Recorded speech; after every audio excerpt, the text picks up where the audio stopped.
जय मसीह की प्रिय विश्वासी भाई बहन, प्रभु यीशु का हम एक बार फिर धन्यवाद करते हैं, उसकी स्तुति, प्रशंसा और आराधना करते हैं आज के एक और सुंदर अवसर के लिए, परमेश्वर के इस महान अनुग्रह के लिए जो प्रतिदिन हम सब के जीवनों को भरता है। और अपनी कृपा से हमारे जीवन में सबसे बड़ी योग्यता तो यही है कि परमेश्वर की कृपा प्रतिदिन हमको प्राप्त होती है कि हम जो कुछ भी करना चाहें और परमेश्वर हमसे जो करवाना चाहे उस सब के लिए प्रभु हमें प्रतिदिन अपना अनुग्रह प्रदान करता है। आज के मनन में हम ये पाएंगे कि हमारे विश्वास के विषय में हमें सदैव उत्तर देने के लिए तैयार रहना चाहिए। पहला पत्रस 3 और उसका 15 में इस तरह लिखा है कि पर मसीह को प्रभु जानकर अपने अपने मन में पवित्र समझो। जो कोई तुमसे तुम्हारी आशा के विषय में कुछ पूछे उसे उत्तर देने के लिए सर्वदा तैयार रहो, पर नम्रता और भय के साथ। 16 पद में चूंकि कंटिन्यूएशन है, पढ़ता हूं, और विवेक भी शुद्ध रखो, इसलिए कि जिन बातों के विषय में तुम्हारी बदनामी होती है उनके विषय में वे जो मसीह में तुम्हारे अच्छे चाल चलन का अपमान करते हैं लज्जित हों। प्रभु यीशु ने हमें विश्वास करने के लिए बुलाया है, लेकिन इस विश्वास को डिफेंड करने के लिए, उत्तर देने के लिए भी हमें आज्ञा दी है।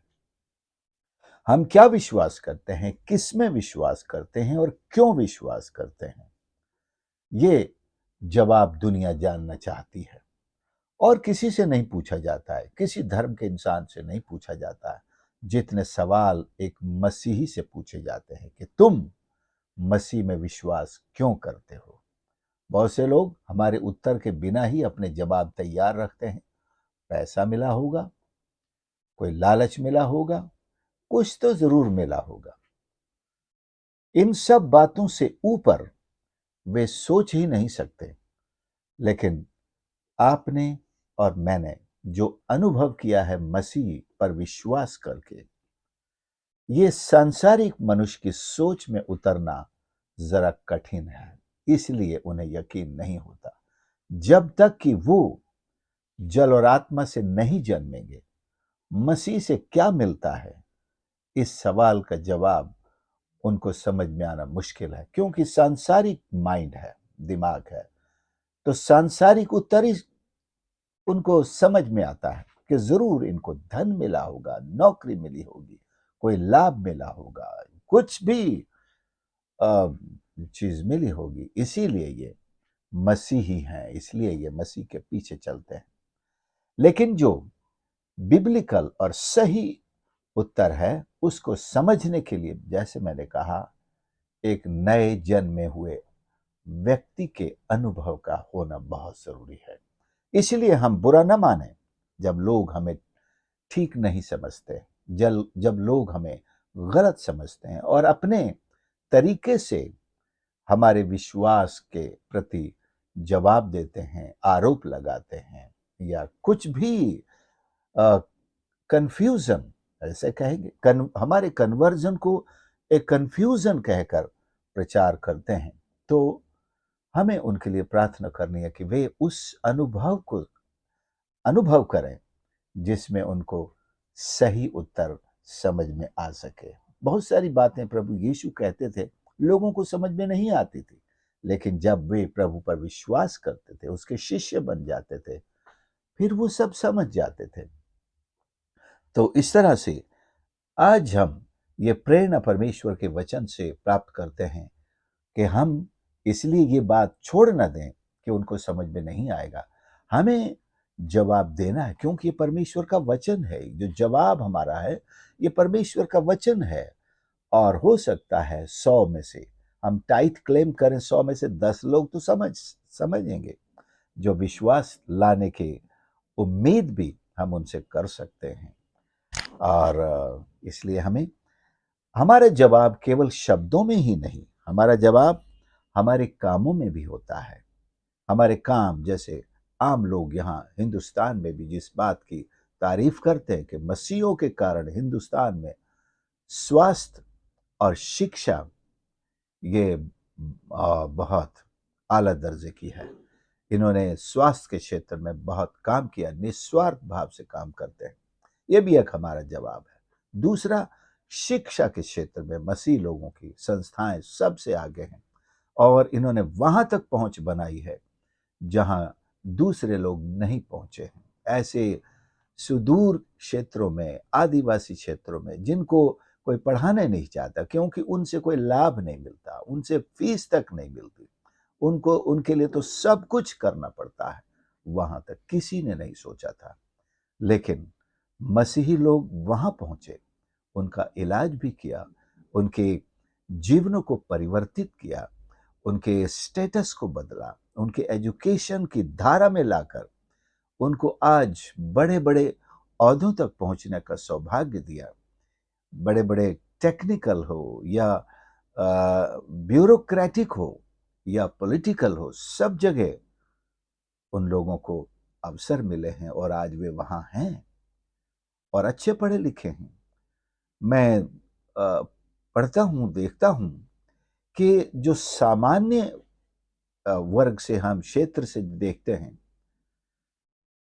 तो पॉलिटिक्स में भी उतने पढ़े लिखे लोग नहीं हैं जितने इन बैकवर्ड क्षेत्र से अच्छे पढ़े लिखे लोग आते हैं। उन आदिवासी क्षेत्रों से अच्छे पढ़े लिखे और समझदार और देश के प्रति देशभक्ति के भाव को बिना किसी भावना के रखने वाले लोग आते हैं। तो ये तो एक अनुभव जो मैंने अनुभव किया है, या मेरे पर्सनल सर्वे में मैंने देखा है, ये तो है कि वो लोग जो कभी पूरी तरह वंचित थे, आज उनमें देशभक्ति, उनमें ईश्वर भक्ति और उनमें कार्य करने की योग्यता सबसे ज्यादा है। अब आप क्या कहेंगे? उन्होंने अपने विश्वास का जवाब अपने कैरेक्टर से दिया है, तो हमको अपने विश्वास का जवाब अपने कैरेक्टर से भी देना है। यहां लिखा हुआ है भी, तीमुथियुस 2:7 और 8 में, मैं आपके लिए पढ़ करके बताना चाहता हूं। तीमुथियुस 2:7 और 8।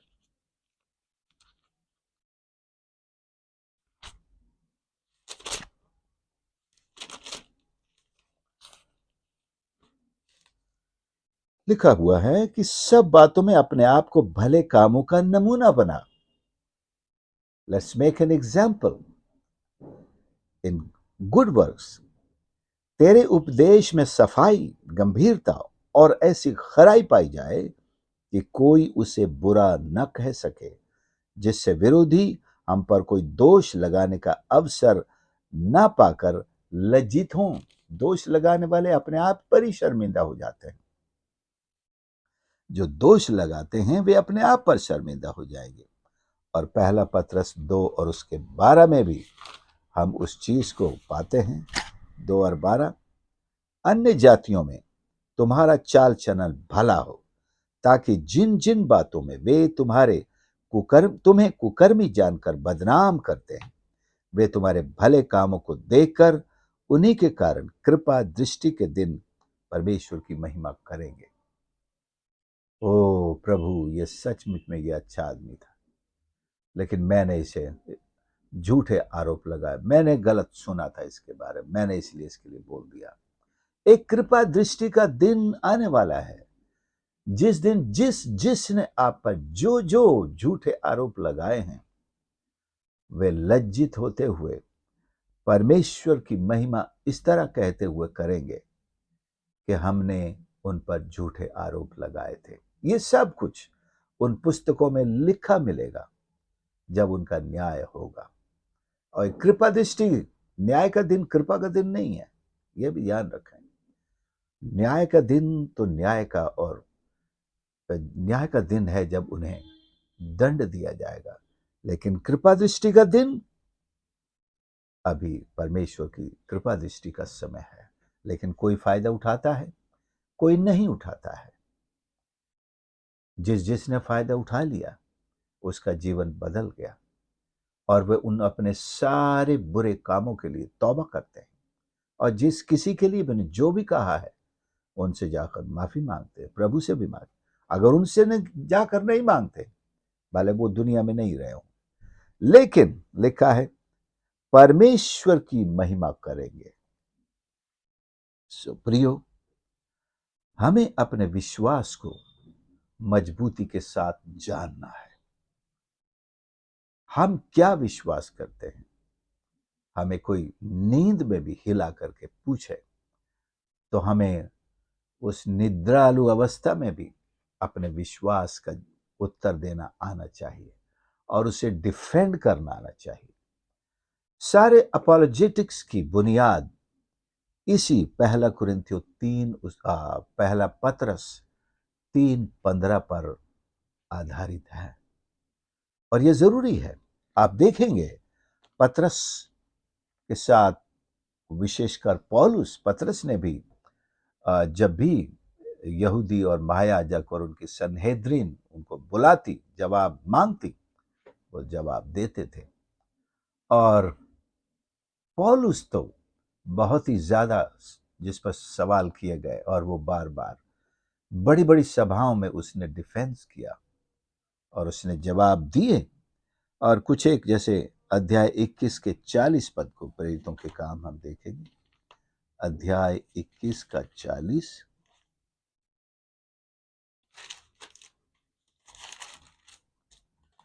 लिखा है, जब उसने आज्ञा दी तो पौलुस ने सीढ़ी पर खड़े होकर लोगों को हाथ से संकेत किया। जब वे चुप हो गए तो वह इब्रानी भाषा में बोलने लगा। और 22 अध्याय उसका पूरा उसके विश्वास का डिफेंस है। उसने अपने हृदय परिवर्तन का पूरा किस्सा सुनाया। और उसके बाद क्या हुआ?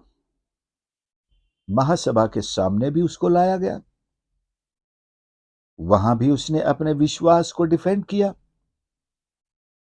और 24 अध्याय में चले 10 पद में हम पाते हैं कि हाकिम ने पौलुस को, यहां पर हाकिम फेलिक्स है जिसने बोलने का संकेत दिया और उसने उत्तर दिया। पौलुस यहां भी पूरे अध्याय में यानी कि अपने विश्वास को डिफेंड करता हुआ उत्तर देता है। 26 अध्याय के पहले पद से भी पौलुस अग्रिप्पा के सामने अपने विषय में बोलने की आज्ञा पा करके उन्हें अपने विश्वास की, अपने परिवर्तन की, और क्यों उसने मसीह पर विश्वास किया। वो तो मसीह के पीछे था ही नहीं, वो तो मसीह का दुश्मन था। मसीह के पीछे चलने वालों को जान से मारता था, उनको घसीट कर लाता था। ये बात उसने अपनी गवाही में कही, अपने डिफेंस में कही।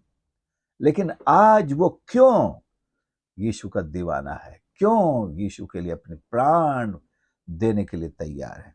क्योंकि उसने जान लिया है कि दूसरा कोई नाम है ही नहीं। और उसने व्यवस्था से लेकर सारी पुस्तकों से ये समझ लिया कि ये वही है जिसकी प्रतिज्ञा उत्पत्ति से की गई थी, जिसके बारे में मूसा ने व्यवस्था में कहा था, जिसके बारे में सारे भविष्यद्वक्ता कहे गए। यही है वो यीशु मसीह, वो मसीहा है।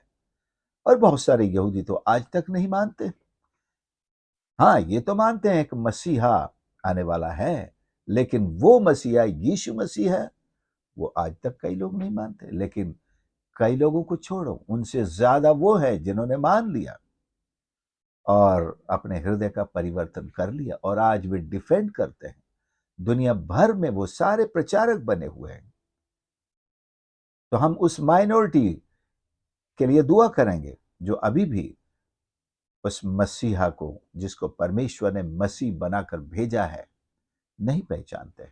इसके साथ ही दुनिया के दूसरे लोग जो अपने अपने विश्वास में, पंथ में या ऐसे विश्वासों में बंधे हुए हैं, घिरे हुए हैं या घेरे गए हैं, जो अपने ही ईश्वर के बारे में नहीं जानते और न जानना चाहते, न उन्हें जानने दिया जाता है।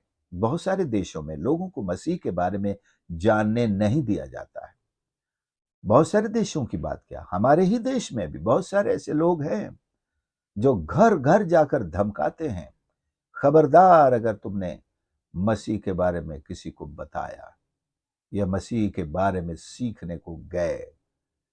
मैं ऐसे वीडियोस देखता रहता हूं। मैं परमेश्वर का धन्यवाद करता हूं कि परमेश्वर ने हमको आजादी दी है, और धन्यवाद करता हूं भारत के कानून व्यवस्था के लिए, संविधान के लिए, जिसने हमें अपनी इच्छा से धर्म को जानने, सीखने, उसे अपनाने और उस पर चलने की आजादी दी है। और हमारी सरकारें इस आजादी को मेंटेन करने के लिए समर्पित हैं।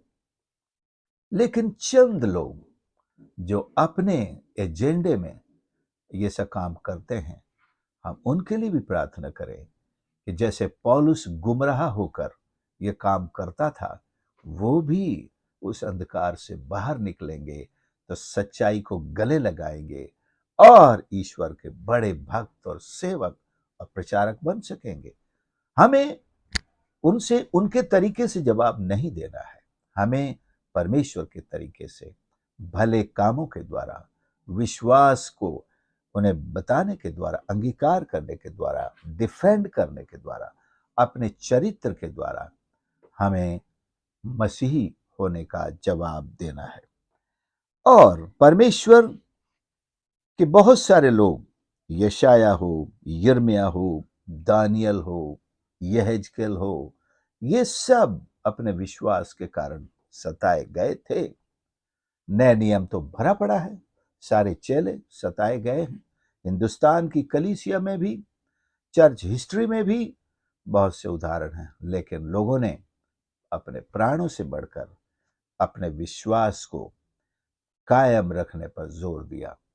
मैं धन्यवाद करता हूं उन लोगों के लिए जो मसीह के लिए बलिदान हो गए, और उनके रक्त की एक एक बूंद दुनिया भर की कलीसिया के लिए एक मजबूती का काम करती है। लोग और भी उनकी गवाहियां सुनकर विश्वास में बने रहने के लिए और विश्वास का कदम उठाने के लिए, अपने सेवा को जारी रखने के लिए, अपने भले कामों को दूसरों के लिए और दुश्मनों तक के लिए भी करते रहने के लिए हिम्मत पाते हैं। ये उन शहीदों की गवाहियां हमें हिम्मत देती हैं। परमेश्वर का धन्यवाद करते हैं हम। सुप्रियो, हम क्या करेंगे? हम मसीह के नाम का प्रचार करते रहेंगे, अपने विश्वास को डिफेंड करते रहेंगे, भले काम करते रहेंगे, हम अपने पड़ोसी से प्यार करते रहेंगे, हम सबके लिए प्रार्थना करते रहेंगे, और हम परमेश्वर के वचन की गवाही और गवाह बनकर उसकी सामर्थ का भी प्रगटीकरण अपने दानों और वरदानों के द्वारा करते रहेंगे। परमेश्वर की महिमा जरूर होगी, और सारे दुश्मन जो मसीह के, हमारे नहीं हैं, वो they are actually not our enemies, they are enemies of the gospel. वो उस सुसमाचार के दुश्मन है जो उनकी जीवन शैली के खिलाफ बोलता है, परमेश्वर के तरीके पर जीवन चलाने के लिए उन्हें आह्वान करता है, क्योंकि वो बदलना नहीं चाहते, अपनी बुराई से छूटना नहीं चाहते, इसलिए वो विरोध करते हैं। एक शराबी से आप कहें शराब छोड़ दो, वो आपका दुश्मन बन जाएगा। किसी भी बुरा काम करने वाले से आप कहिए बुराई छोड़ दीजिए, वो आपका दुश्मन बन जाएगा। एक शराब पीने वाले से मैंने कहा, क्योंकि मेरी मीटिंग में आता था और उसकी पत्नी ने बहुत शिकायत की कि पी करके बहुत मारता। मैंने कहा ब्रदर शराब छोड़ दो। वो मेरे ऊपर एकदम बिगड़ गया। आप चाय पीते हो? मैंने कहा हाँ पीता हूँ। आप चाय पीना छोड़ दो। मैंने कहा फिर छोड़ दोगे? बोला आप जैसे चाय पीते हैं मैं वैसे दारू पीता हूँ। मैंने कहा चाय की तुलना दारू से करते हो? लेकिन वो अड़ गया। सो मेरे प्रियो, उनके पास अपनी बुराई को डिफेंड करने के ऐसे ऐसे स्ट्रॉन्ग तरीके हैं, स्ट्रॉन्ग स्टेटमेंट्स हैं कि आपको भी हंसी आ जाएगी।